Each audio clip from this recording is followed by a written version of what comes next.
Hey guys, this is our first group time video online. Unfortunately, we're going to be stuck at home for at least the rest of March, and so hopefully I will be able to get you guys some group time videos. Maybe we can do some group calls and see each other a different way instead of every day at school. For now, I will have another work packet for you ready by Monday morning at the latest. If you haven't gotten your work packet for this week, you need to have your parents go get it so you can keep your mind working and stay fresh. So even though it's right after spring break, we're not really on extended vacation. We still need to do some work, stretch our brain, and keep learning as much as we can while we're out. That being said, make sure also that you are washing your hands and doing all the things that we need to do not to spread germs. Sadly, the government is telling us that we need to stay out of large groups. The governor of Tennessee has actually told schools that we need to stay closed until the 31st at the earliest.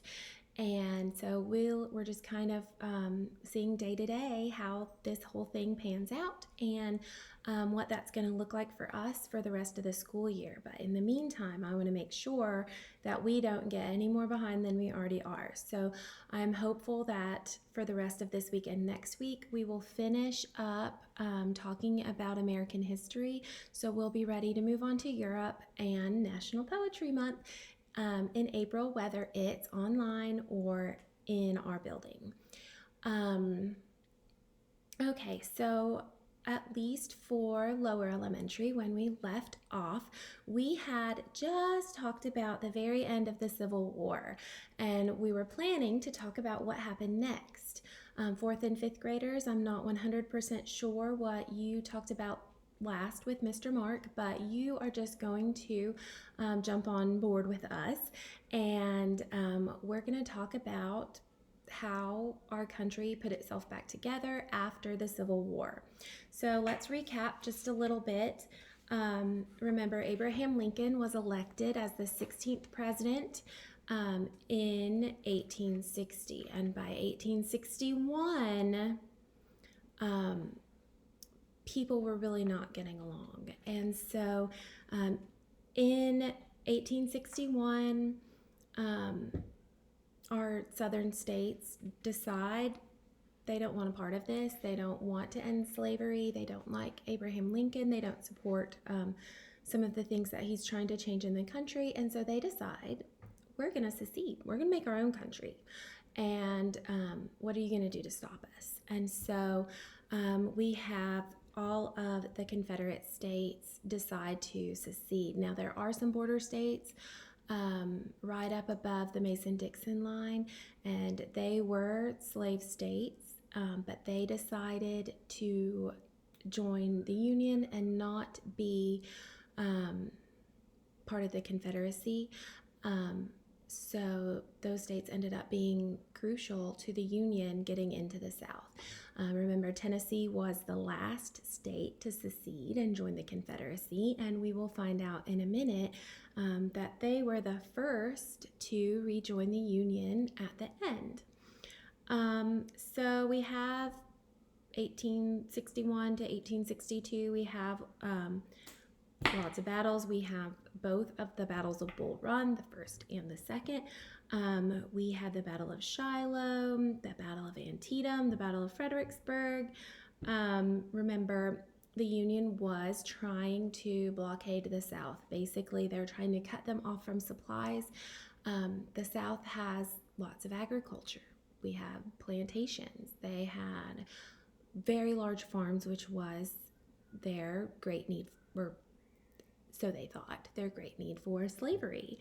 The North was much more industrialized. So our bigger cities up north had the factories to make things. They had things like that, more supplies that the South needed. And so the Union said, we're going to cut them off. So they hit them through the railroads, through the Mississippi River.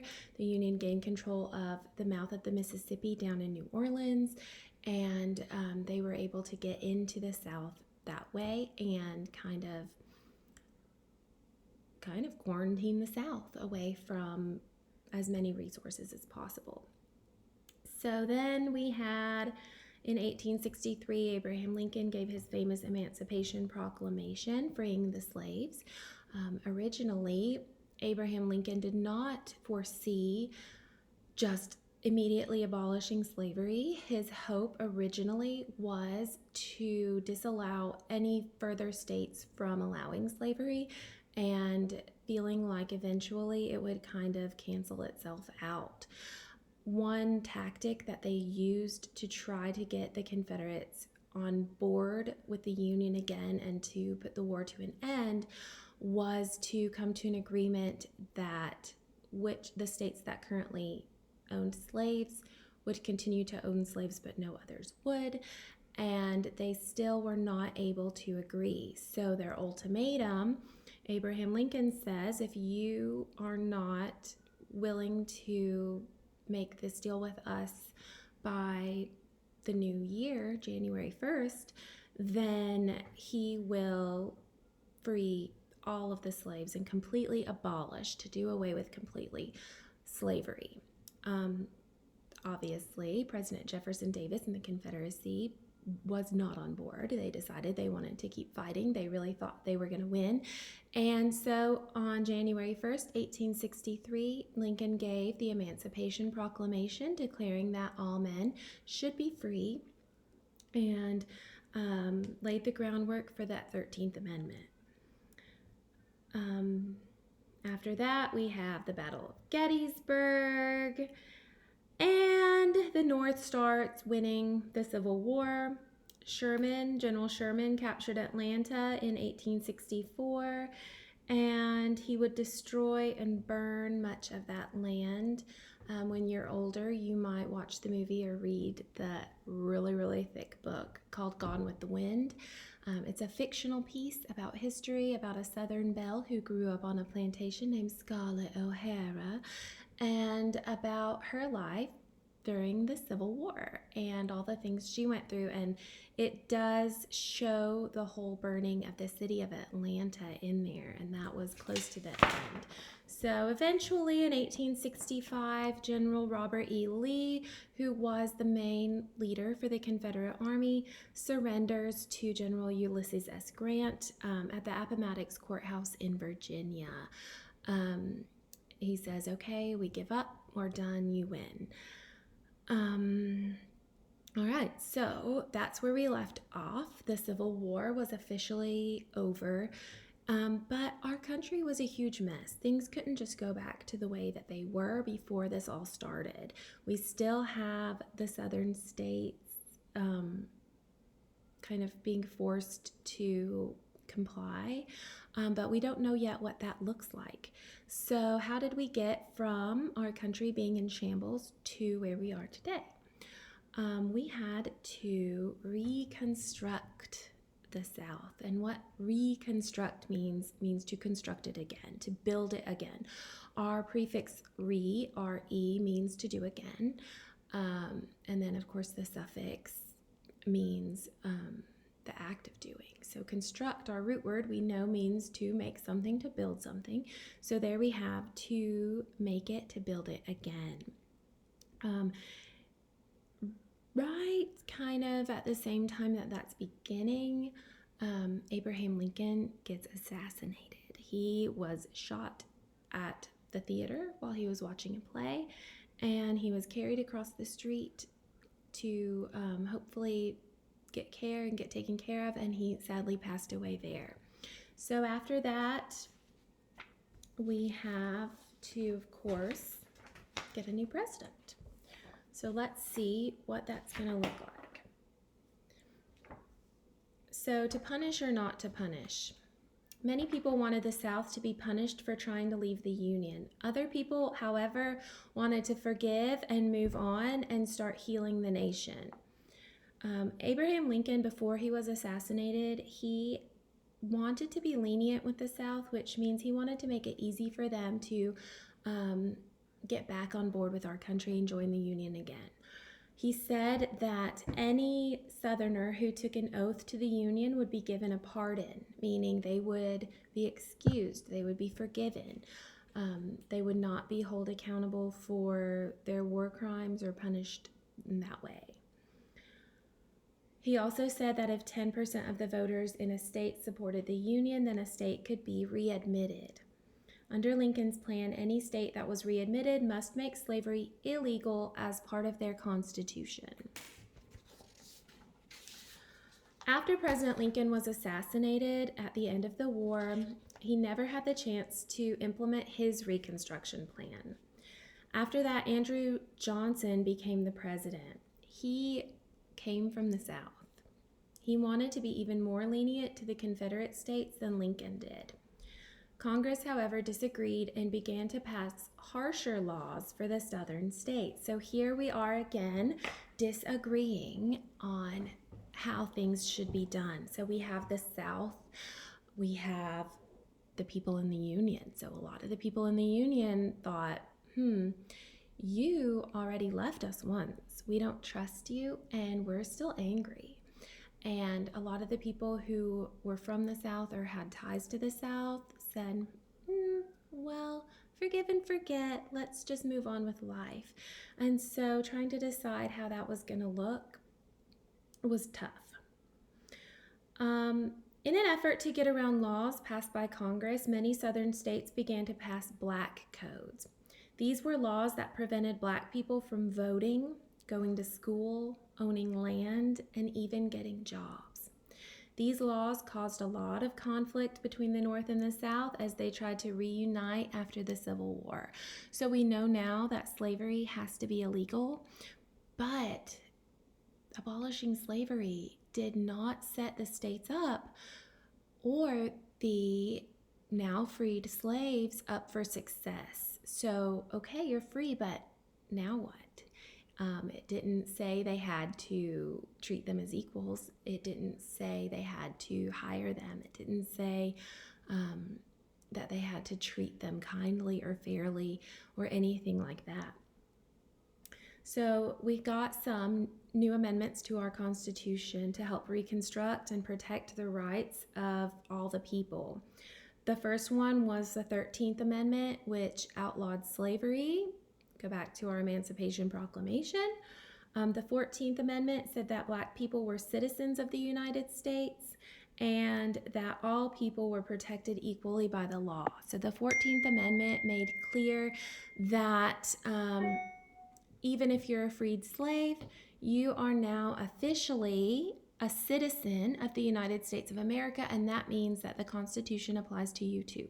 And in our Constitution, it clearly states that all men are created equal and that all men have those certain inalienable rights and should be treated equally.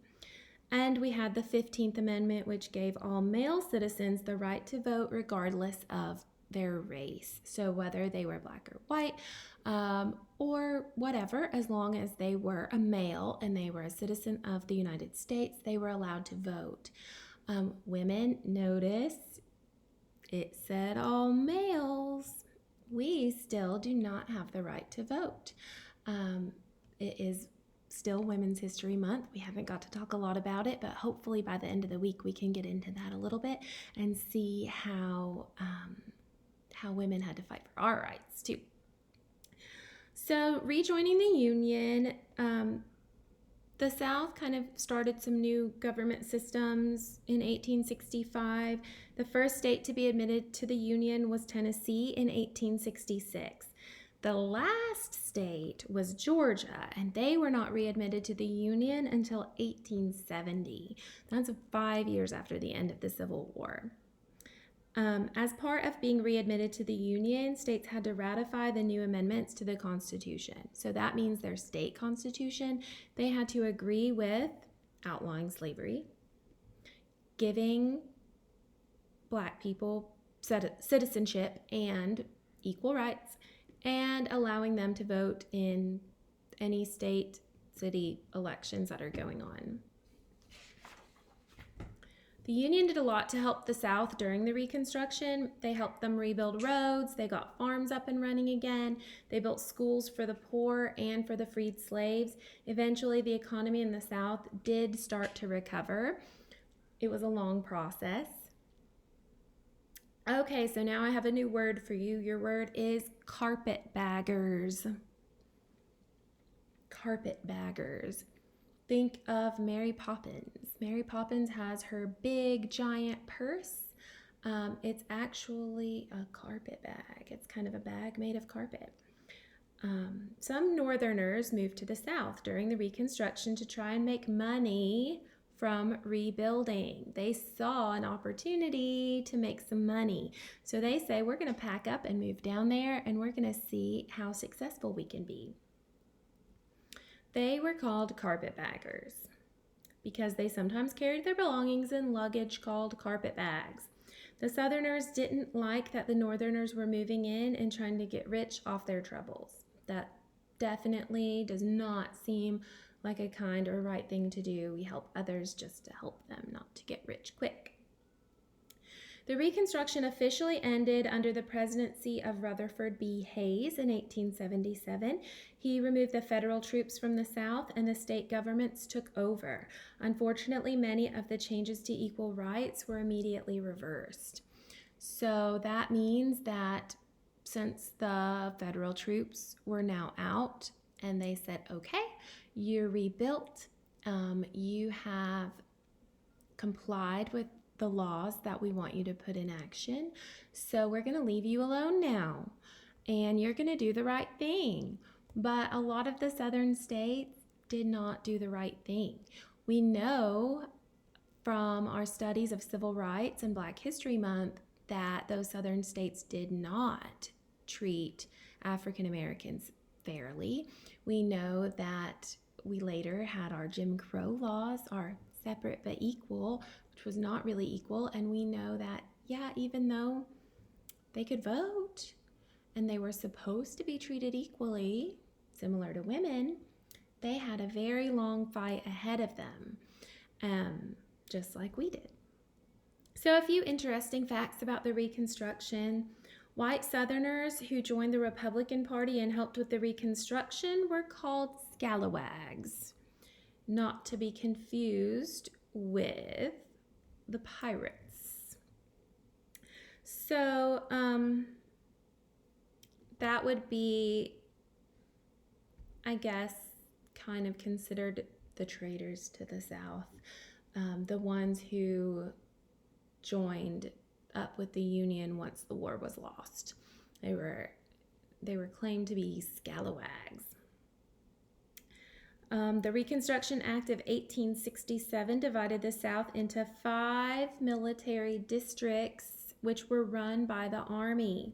So right after that war ended, they didn't just go back to being their regular states. They were divided into 5 districts, which were run by the Army. So, like we just read, in 1877, Rutherford B. Hayes ended that, took the troops out, and gave power back to the state. So that's a whole 10 years. 10 years, 1867 to 1877. President Andrew Johnson had granted pardons to many Confederate leaders. He also vetoed a number of Reconstruction laws passed by Congress. He vetoed so many laws, his nickname became the Veto President. A presidential veto means that they refuse it. When a law goes to become a law in our country, it has to pass through all the 3 branches to become a law. And once it's passed through Congress, once it's gone through all of its levels that it has to go to, it has to be signed off on by the president. And if the president refuses to sign off on that law, he can veto it, which means it's not happening. And In order to fight against the Black Codes, the federal government set up the Freedmen's Bureau to help Black people and to set up schools that Black children could attend. So we have a new government foundation which is to advocate for those African Americans who are not being treated fairly, to make sure that they have schools they can attend, and to make sure that they are getting access to rights, jobs, that kind of thing. Much of the southern United States was destroyed during the Civil War. Farms and plantations were burned down and their crops were destroyed. Also, many people had Confederate money, which was now worthless, and the local governments were in disarray. So that's kind of back to the beginning, but why we needed to reconstruct. When the South seceded the Union and formed their own country, if they wanted to, they also kind of got their own money. So now, with the war being over, the Confederacy no longer exists, so their money's no good here. It's kind of like trying to pay with pesos in America or euros in America, which uses the dollar bill. It's not worth anything in our government. So those people in the Confederacy who had a lot of Confederate money and were rich were now very poor. So all of the Reconstruction was to get those people back on track. The states started rejoining the Union, and even though we had, by the end, we had all of the country, or all of the states back together, it was still not settled. So we still have to get into